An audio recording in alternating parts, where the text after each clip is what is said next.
சீயோன் விசுவாச தேவாலயம் வழங்கும் ஜீவ குரல். போதகர் விக்டர் ஞானராஜ் பல்லாண்டுகள் பீபா வானொலி மூலம் தேவ செய்தியினை வழங்கியுள்ளார். தற்சமயம் தென்னிந்தியாவின் திருச்சி பட்டணத்தில் உள்ள சீயோன் விசுவாச தேவாலயத்தின் போதகராய் இருக்கின்றார். அந்த ஆலயத்தின் ஆராதனையில் வழங்கிய அனலுள்ள கருத்தாளம் நிறைந்த செய்தியின் மூலம் ஆசீர்வாதம் பெறுங்கள். அழிக்கிறவர்கள் 2 பேர். அழித்தல்னா டிஸ்ட்ராக்ஷன். அழிப்பவர்கள் 2 பேர். யாரெல்லாம்?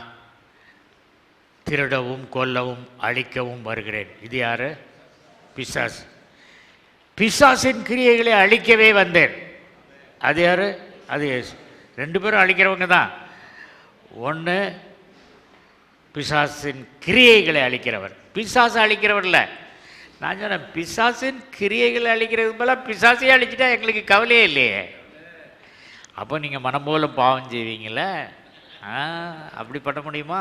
பிசாசெல்லாம் அழிக்க முடியாது. பிசாசின் கிரியைகளை தான் அழிக்கணுமே. நீங்கள் ஜாக்கிரதையாக இருங்க, பிசாசுக்கு இடம் கூடாதிருங்கள். இந்த உலக ராஜ்யத்தில் இருக்கிறவர்கள் வாழணுமானா என்ன செய்யணும்? படிக்கணும். எவ்வளோ ஹையராக படிக்க முடியுமோ படிக்கணும். படித்து அதுக்கப்புறம் வேலைக்கு போகணும். கேம்பஸ் இன்டர்வியூவில் செலக்ட் ஆகி வேலை சேர்ந்து சம்பளம் வாங்கணும். அப்போ தான் நம்ம வண்டி ஓடும். இது எந்த உலகத்தில்? பூலோக ராஜ்யத்தில். ஆனால் பரலோக ராஜ்யத்தில் அப்படி கிடையாது. முதலாவது தேவனுடைய பரலோக ராஜ்யத்தையும் அவர் உங்களுக்காக, நீதியே இல்லாத உங்களுக்காக தமது நீதியை கொடுத்தார். அந்த நீதியையும் நீங்கள் விசுவாசிக்கும் பொழுது இவைகளெல்லாம் கூட கொடுக்கப்பட்டாயிற்று. Do you understand the greatness of the salvation? முதலாவது தேவனுடைய ராஜ்யத்தையும் நீதியும் தேடுங்கள், அப்பொழுது இவைகளெல்லாம் உங்களுக்கு கூட கொடுக்கப்படும். இதில் ஒவ்வொரு வார்த்தை ஃபுல் ஸ்கேப்பில் 4 பேஜில் you must right an article. ஒவ்வொரு சென்டென்ஸ்லேயும் மீனிங் இருக்கணும். அப்படி நீங்கள் ஆர்டிக்கல் எழுதுனா, இவைகள் அப்படின்னா எவைகள் கூட கொடுக்கப்படும்னா தேவதூதன் கொடுப்பாரா, ஆண்டவர் கொடுப்பாரா, மற்றவங்க கொண்டாந்து கொடுப்பாங்களா? உங்களுக்கு கூட கொடுக்கப்பட்டிருக்கா? நீங்கள் தேவனுடைய ராஜ்யத்தை தேடுனதுனால உங்களுக்கு கூட கொடுக்கப்பட்டது என்னது? என்கிட்ட கேட்டிங்கன்னா, தேவனுடைய ராஜ்யத்தை தேடுறதுனால எனக்கு கொடுக்கப்பட்டது எல்லாமே கூட கொடுக்கப்பட்டது தான். நான் வேறு எதையுமே தேடல. ஆதாம் எப்படி படைக்கப்பட்டான்?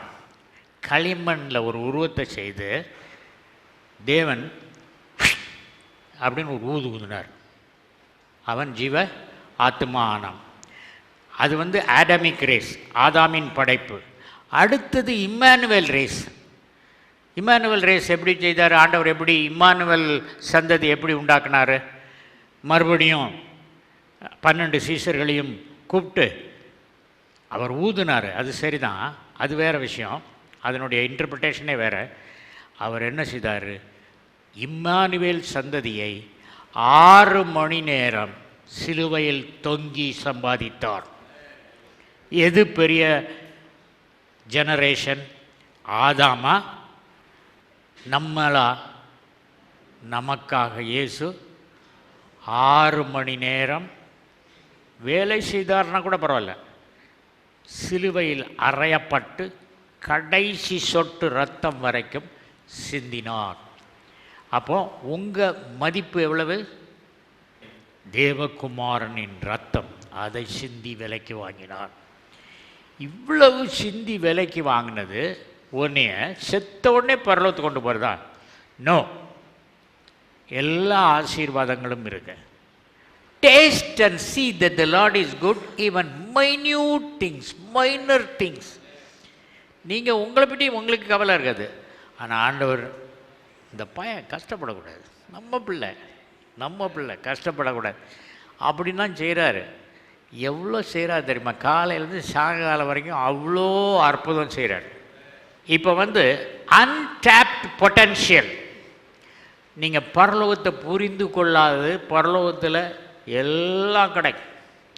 அப்படி அந்த உன்னதங்களில் சகலவித ஆசீர்வாதங்கள்லாம் ஆசீர்வதிக்கப்பட்டியில் இருந்துட்டு அங்கேருந்து ஒரு டிபார்ட்மெண்டல் ஸ்டோருக்கு போனாங்க. அங்கே யாருமே இல்லை, 1 or 2 ஏஞ்சல்ஸ் ஆர் தேர், கவுண்டரும் கிடையாது. அவன் சொன்னால் எது வேணாலும் எடுத்துக்கலாம், யார் வேணாலும் எடுத்துக்கலான்னு. பார்த்தா அவ்வளோ ஸ்பிரிச்சுவல் திங்ஸ். நான் சுற்றி பார்த்துட்டு வரேன் என்னெல்லாம் இருக்குது அப்படின்னு சொல்லிட்டு. ட்ரெஸ் இருக்குது, அதுக்கப்புறம் சேவியர் சட், எஸ்யூடி சேவியர் சட் அப்படின்னு போட்டிருந்தது. ரெடிமர்ஸ் டிட்டர்ஜென்ட்னு ஒன்று போட்டிருந்தது. இன்னொன்றில் பிஸ்டிஸ்னு போட்டிருந்தது. பிஸ்டிஸ் bottle was green. I asked what is this பிஸ்டிஸ். He asked me what is pistis in Greek. Pistis is faith in Greek. அப்போ அது கொஞ்சம் சொல்லுப்பா, இதில் என்ன இருக்குது, இது என்ன அப்படின்னு சொன்னேன். அது சொன்னார், விசுவாசம்ங்கிறது ஆவியின் கனியின் விசுவாசம், விசுவாசம் என்னும் வரம். ஆவியின் கனியின் விசுவாசம் நம்ம உற்பத்தி செய்கிறது. அன்பு, சந்தோஷம், சமாதானம், நீடிய பொறுமை, சாந்தம், இச்சையடக்கம், இதெல்லாம் நம்ம ஆவியானவரின் துணை கொண்டு உருவாக்குறது. ஆனால் விசுவாசம் என்னும் வரம் இருக்குது பாருங்க, அந்த வரம் கர்த்தர் நமக்கு தருவது. அது கிஃப்ட்டு.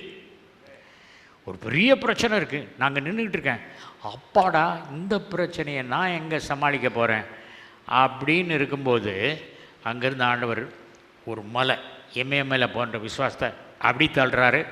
எனக்குள்ள அது வந்துடுது.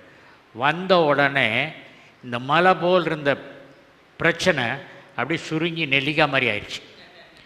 நான் மலை போல் ஆகிட்டேன். This is called gift of faith. Many times I have the gift of faith. சொன்னார், you take this and you drink, you will have gift of faith. அப்போ விசுவாசம் இல்லாமல் தேவனுக்கு பிரியமாக இருப்பது கூடாத காரியம்னா, தண்ணி குடிக்கிற மாதிரி அந்த டப்பாவை எடுத்து குடிச்சிட்டா போதும், விசுவாசம் வந்துடும். அதையும் சிம்பிள் ஆகிட்டாராவா, அவ்வளோ simple. Then the angel told me, you pray for a portal. When you come out of the portal, you come to the departmental store. You can claim anything, anytime, and then possess it. நம்ம Leo அப்படியே ஒரு சிரிச்சார். அவர் மூளையில் என்ன இருக்குன்னு பார்த்தேன். அப்பாடா, நம்ம pastor எப்படி யங்காக இருக்காருன்னு நினச்சிங்களா? கர்த்தருடைய பரிசுத்த நாமத்திற்கு மகிமை உண்டாவதாக. சர்ச்சு உள்ள பாஸ்டர் நுழையும் போது அவருடைய சட்டை, இந்த டிசைன்லாம் பார்த்தோன்னே சொன்னேன், ஒருவேளை இப்போ வயசானவங்க இந்த மாதிரி ட்ரெஸ் பண்ணால் சொல்லுவாங்க, இந்த வயசில் இதெல்லாம் தேவையான்னு நம்மளை கேட்பாங்க. ஆனால் பாஸ்டர் பாருங்கள் எவ்வளோ அழகாக, அப்படியே இப்போ சின்ன பசங்க இப்போ யூத்து போடுற மாதிரி அழகாக ட்ரெஸ் பண்ணிட்டு வரா இருப்பார் அப்படின்னு சொல்லி நாங்கள் ரூபன்ட்ட சொல்லிட்டு இருந்தோம். நீங்கள் சொன்னது எனக்கு கேட்டிருக்கா? கேட்கல. எனக்கு ஆண்டவர் சொல்கிறாரு, உன்னை பற்றி அப்படி சொல்லிட்டு இருக்காருப்பா. நீங்கள் பார்க்குற விரும்ப என்ன நினச்சிங்கன்னா உங்களை எந்திரிச்சு விட்டு சொல்லி. ஓகே, நல்லதான் சொன்னீங்க, கர்த்தருக்கு ஸ்தோத்திரம். நிறைய பேருக்கு சுகர் எப்போ வரும்னா, எப்போ வரும் சொல்லுங்க? ரிட்டையர் ஆனால் அடுத்த நாள் வரும். ஏன்? போன மாதம் வரைக்கும் சம்பளம் கொடுத்தோடனே காஃபி குடிக்கிறீங்களா, இன்றைக்கி உங்களுக்கு வடை சுட்டுருக்கேன் அப்படி குழந்து அதை கொடுத்துட்டு கவரை வாங்கிட்டு போயிடும். அதுதான் முற்றிலும் ஜெயம் கொள்கிறவர்கள். அப்படி போகிறார். ஆனால் அடுத்த மாதம் ரிட்டையர் ஆகிடுச்சு, அவர் கையை விட்டு இப்படி வர்றார், ரிட்டையர் ஆகிட்டேன்னு போய் தண்ணி குடிச்சிட்டு படுங்க. உடனே சொல்லுவோம், இவ்வளவு நாள் ஸ்வீட்டாக இருந்த உன் ஒய்ஃபு ஸ்வீட்னஸ் போயிடுச்சு, ரத்தத்தில் நான் வந்து உட்காந்துக்கிறேன் அப்படின்னு டயபெட்டிஸ் வந்து ரத்தத்தில் உட்காந்து. அடுத்த நாள் அவருக்கு என்னமோ மயக்கம் வருதுன்னு பார்த்தா சுகர் இருக்கும். கவலைப்படாதங்க, ரிட்டையர் ஆனப்புறம் தான் நான் அதிகமாக சம்பாதிக்கிறேன். when God gives a responsibility, first he gives the ability. நம்ம பற்றி புரிஞ்சுக்கணும். ஒரு பெரிய முதலாளி இருந்தார், அவருக்கு ஒரு பெரிய தோட்டம். அந்த தோட்டத்தில் ஒரு இடத்துல ஒரு மரத்தை வெட்டி அதனுடைய ஸ்டெம் ஒரு பெரிய மரக்கட்டை கிடந்து. அவர் அந்த வேலைக்காரனை பார்த்து சொன்னார், டேய் இது என்ன இங்கே தெண்டத்துக்கு கிடக்குது, இதை விறகு கடையிலையாவது கொடு அல்லது குப்பையிலாவது தூக்கி போடு அப்படின்னாரு. அந்த வழியாக ஒரு ஸ்கல்ப்டர், சிலை வடிக்கும் ஒருவன் கலைஞன் வந்தான். அவன் கேட்டுக்கிட்டே இருந்தான் அந்த கான்வர்சேஷன், இந்த மரத்தை தூக்கி போடணும்னு. ஆனால் ஐயா இந்த மரத்தை தூக்கி போடாதுங்க ஐயா, என்கிட்ட கொடுங்க ஐயா. ஆனால் சரி கொடுத்துறா, இது நீ இங்கேருந்து எடுத்து போ, காசு கேட்காத, இதை எடுத்துகிட்டு போகிறது காசு கேட்கக்கூடாது, ஃப்ரீயாக எடுத்துகிட்டு போ. ரொம்ப சந்தோஷத்தோடு அவர் வண்டியில் போட்டு எடுத்துகிட்டு வந்துட்டார். எடுத்துகிட்டு வந்த உடனே அந்த மரத்தில் ஒரு அழகான கிளி, பெரிய ஜெயண்ட் கிளி வடித்து செதுக்கி அதில் பெயிண்ட் அடித்து அதை வீட்டில் வச்சுருந்தார். ஒரு நாள் இந்த முதலாளி மரத்தை தூக்கி போடான்னு சொன்னால, அந்த முதலாளி பாருங்க, இந்த வீட்டில் ரொம்ப அழகாக இருக்க, இந்த கிளி ரொம்ப அழகாக இருக்க, நம்ம வீட்டில் இதை வச்சா நல்லா இருக்கும்ல அப்படின்னு பையனை கேட்டார். ரொம்ப நல்லா இருக்கணும், அப்போ போய் வாங்கிடுவோமா, வாங்க. ஆமாம், இந்த சிற்பிக்கு இவர்கிட்ட தானே இந்த மரம் வாங்கணும் அப்படின்னு இருக்கு.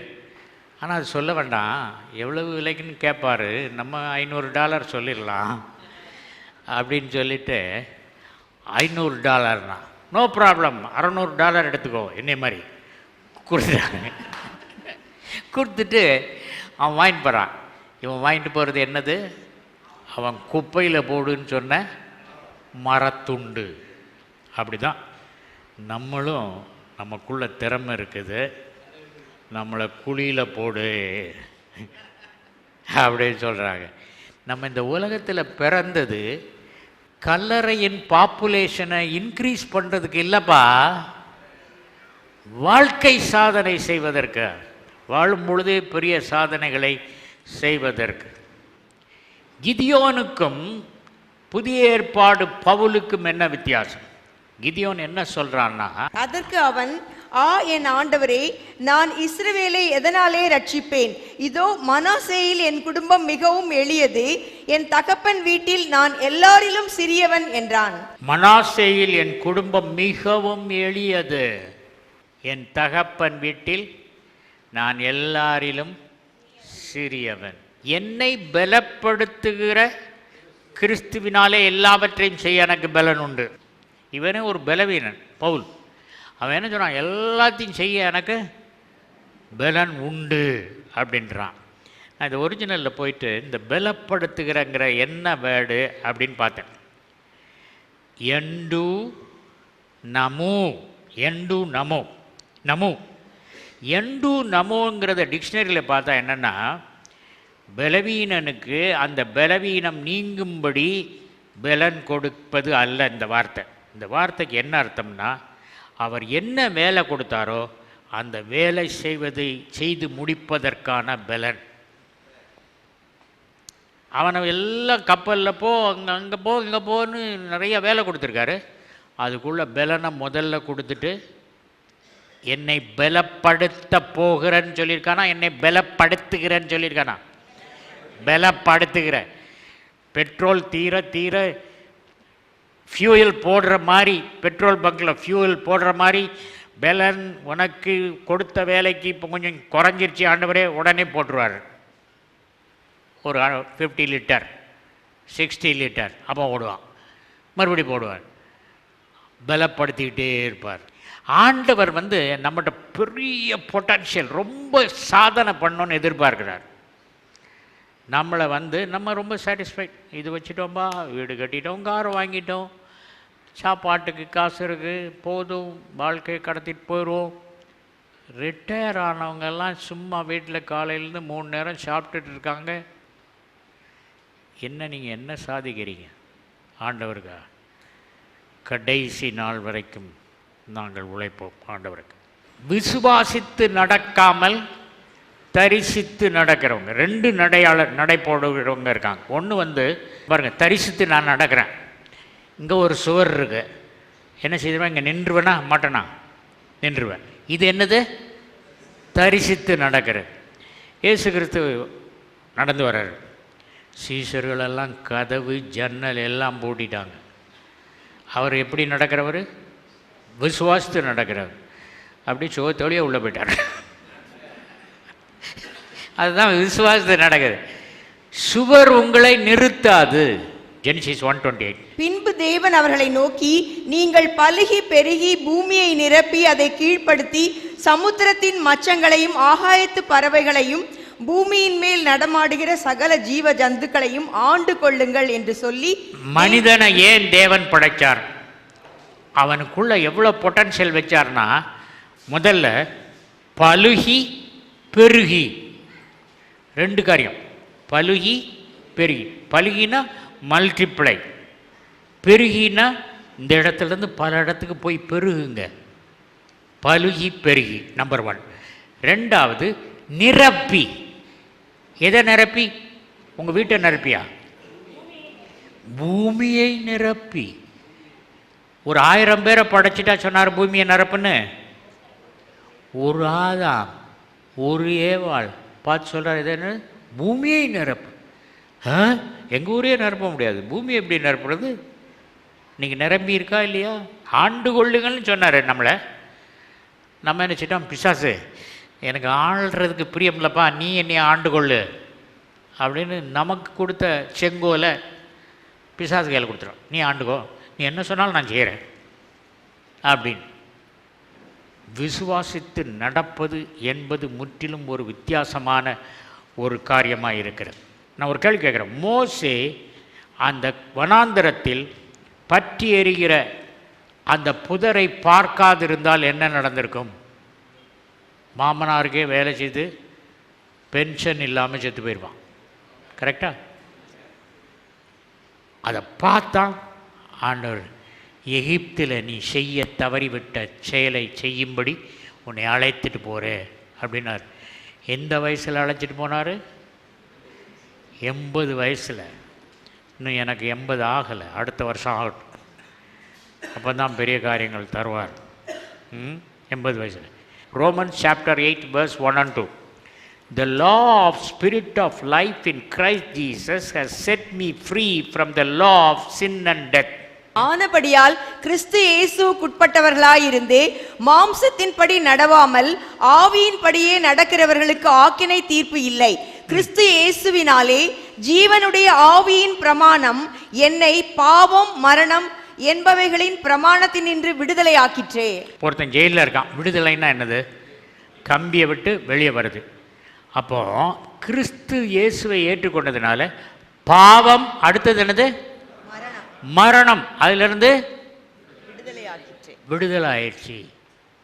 அப்போஸ்தலன் பவுல் சொல்கிறான், நான் உங்களுக்காக தான் இங்கே வேலை பார்க்குறேன், இல்லைன்னா போயிருப்பேன் அப்படின்னு சொல்கிறான்.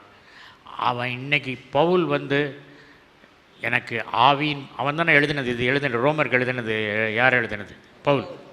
அப்போது த லா ஆஃப் ஸ்பிரிட் ஆஃப் லைஃப்பை அவன் ப்ராக்டிஸ் பண்ணியிருப்பானா என்ன ஆயிருக்கும்? he will be set free from sin and death. மரணத்திலிருந்து விடுதலைன்னா என்னப்பா? செத்து போனவனுக்கு, மூச்சு இல்லாதவனுக்கு மூச்சு வர்றது, ரத்தம் ஓடாதவனுக்கு ரத்தம் ஓடுறது தான் விடுதலை.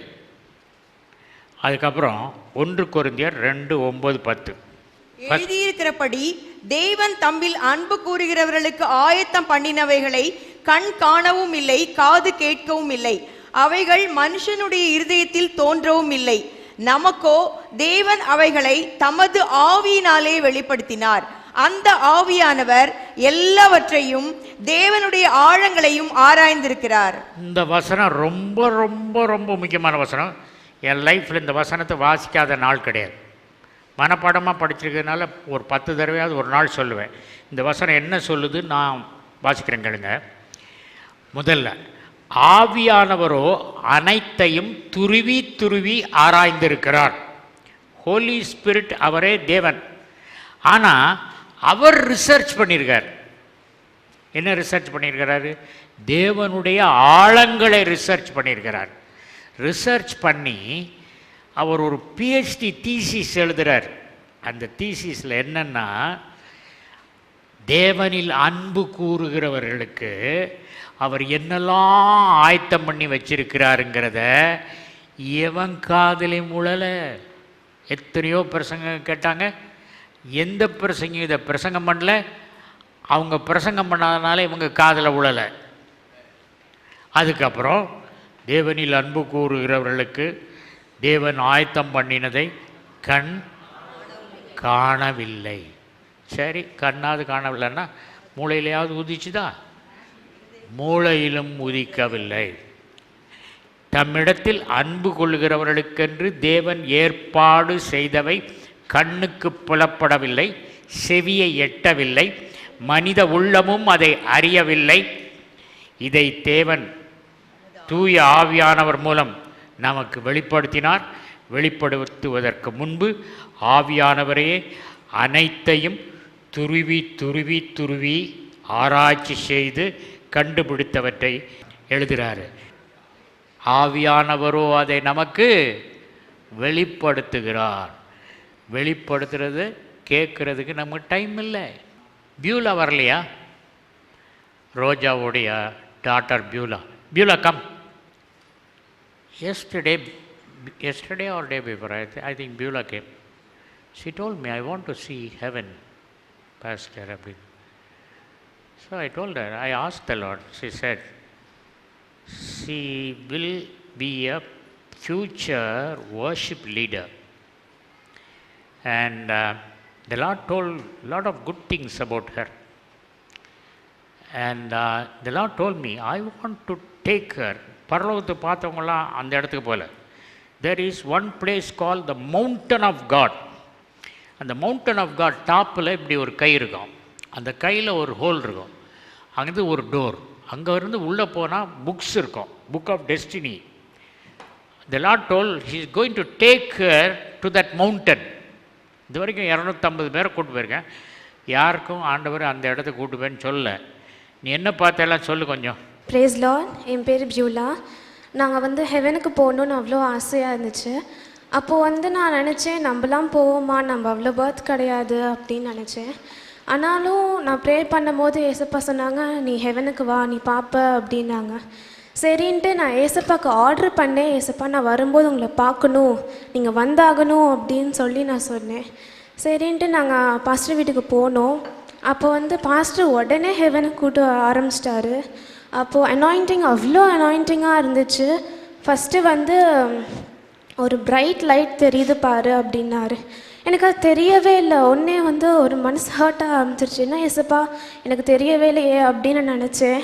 ஆனால் பாஸ்டர் சொன்னாங்க, அவங்க கண்ணில் இருக்க செதில் விழுவுது அப்படின்னாங்க.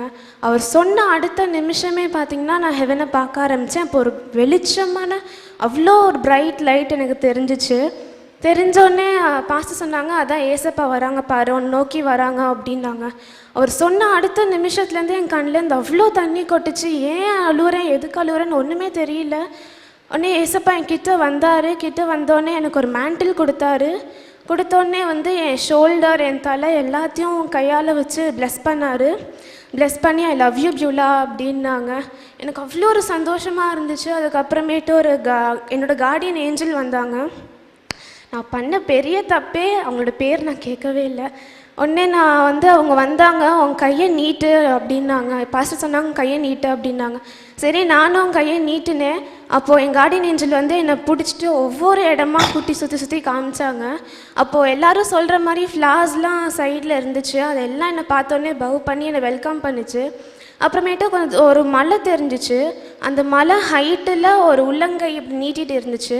அதுக்கு நடுவில் ஒரு ஹோல் இருந்துச்சு. உடனே நான் என்ன பண்ணேன், இந்த ஹோலுக்குள்ளே எப்படியோ நான் போயிட்டேன். போனதுக்கு அப்புறமேட்டு அங்கே பட்டர்ஃப்ளைஸ் அவ்வளோ கொச்சன்னு பட்டர்ஃப்ளைஸ் இருந்துச்சு. அந்த பட்டர்ஃப்ளைஸோட ஹெட்டெல்லாம் பார்த்திங்கன்னா ஒரு பேர்டோட ஹெட்டு, ஆனால் விங்ஸ்லாம் பார்த்திங்கன்னா ஒரு பட்டர்ஃப்ளையோட விங்ஸ். எனக்கு ஒன்றுமே புரியல, என்னடா வித்தியாசமான ஒரு இதாக இருக்கே அப்படின்னு நான் யோசிச்சுட்டே இருந்தேன். உடனே அதுக்கப்புறமேட்டு ஒரு பெரிய கோட்டை பார்த்தேன். அந்த கோட்டையை பார்த்தீங்கன்னா அவ்வளோ ஒரு படத்தை கூட பார்த்துருக்க முடியாது, அவ்வளோ ஒரு பெரிய, எல்லாமே கோல்டன் கலரில் இருந்துச்சு. நான் உள்ளே போகும்போது அங்கே அவ்வளோ ஒரு பெரிய டைனிங் டேபிள் இருந்துச்சு.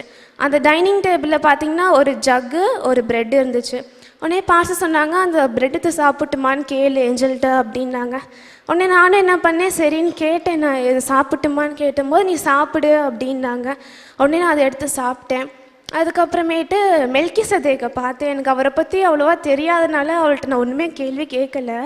அவர் ஒரு பெஞ்சில் உட்காந்து என் பக்கத்தில் உட்காரு அப்படின்னாரு. உடனே நானும் போய் உட்காந்தேன். அப்புறமேட்டு 2 ஏஞ்சல்ஸ் பார்த்தேன். ஒருத்தவங்க பேர் ரஃபேல், இன்னொரு பேர் மைக்கேல் அப்படின்னாங்க. அதுக்கப்புறமேட்டு ஏசப்பா வந்து எப்படி மேக்டலன் வந்து கண்ணீரால் காலை நனைச்சு முடியால் தொடச்சாங்களோ அந்த மாதிரி பண்ணு அப்படின்னாங்க. அதே மாதிரி நானும் பண்ணேன். ஏசப்பா வந்து என்னை எவ்வளோ நேசிக்கிறாரு, நம்ம தான் அவரை விட்டு தூரம் போயிட்டோமோ அப்படின்னு நினச்சி நான் அப்படி ஃபுல்லாக உட்காந்து அழுதுகிட்டே இருந்தேன். அப்புறமேட்டு அவ்வளோ சந்தோஷமாக இருந்துச்சு. ஸோ இந்த எக்ஸ்பீரியன்ஸ் கொடுத்த பாஸ்டருக்கு ரொம்ப நன்றி. ஒன்னே வர்ஷிப் லீடர் ஆண்டவர் யூஸ் பண்ண போகிறாரு. You will have a few girls worship. Okay. அப்போஸ்தலனாகிய பவுல் தமஸ்கு சாலையில் கிறிஸ்துவை சந்திக்காமல் இருந்தால் புதிய ஏற்பாட்டில் 13 நிருபங்கள் இருக்காது. இப்போ நான் இவ்வளோ நேரம் கஷ்டப்பட்டு பிரசங்கம் பண்ணிவிட்டு தண்ணி கூட குடிக்காமல் பிரசங்கம் பண்ணது எதுக்குன்னா, உங்களை வாழ்க்கை சாதனையாளர்களாக மாற்றுவதற்கு. இப்போ ஒரு ப்ராடக்ட் இருக்குதுன்னு வச்சுங்களேன், அந்த ப்ராடக்ட்டு என்ன பார்ப்போம், மேட் இன் யூஎஸ்ஏயா, மேட் இன் ஜப்பானா, மேட் இன் சைனாவான்னு பார்ப்போம். பார்ப்போமா? பார்க்க மாட்டோமா? பார்ப்போம். நான் எல்லாமே எந்த ஒரு மேட் இன் எங்கேன்னு பார்ப்போம். உங்களை மேட் இன் திருச்சியா, நீங்கள் எங்கே மேட் இன் எங்கே? Made in heaven. Heaven product. USA ப்ராடக்டோடனாலும் பரவாயில்ல, அதோட ஹெவன் ப்ராடக்ட். தேவன் ஆதாமா படைச்ச போது பலுகி பெருகி பூமியை நிரப்பி ஆண்டு கொள்ளுங்கள்னா, இவன் பலுகலை பெருகலை ஆண்டு கொள்ளலை, கொள்ள விட்டான், கோட்டை விட்டான். ஆதியாகமம் 1ஆம் அதிகாரம் 0 வசனம். 0 வசனம்னா 1:1 முந்தி உள்ளது 0 வசனம். நான் வாசிக்கிறேன். ஆதியாகமம் 1:0. ஆதிக்கு முன்பாகவே தேவன் இருந்தார், வானத்தையும் பூமியும் அவர் படைத்தார், அதற்கு முன்பாகவே அவர் இருந்தார். அந்த அவருடைய ப்ராடக்ட்ஸ் நம்ம உலகம் உண்டாவதற்கு முன்பு இருந்தவருடைய ப்ராடக்ட். மேடின்னு சொன்னால எங்க அவர் கர்த்தருக்குள் மேல மீசிய மூர்க்கி விடுங்க. நீங்கள் யார்? லயன்.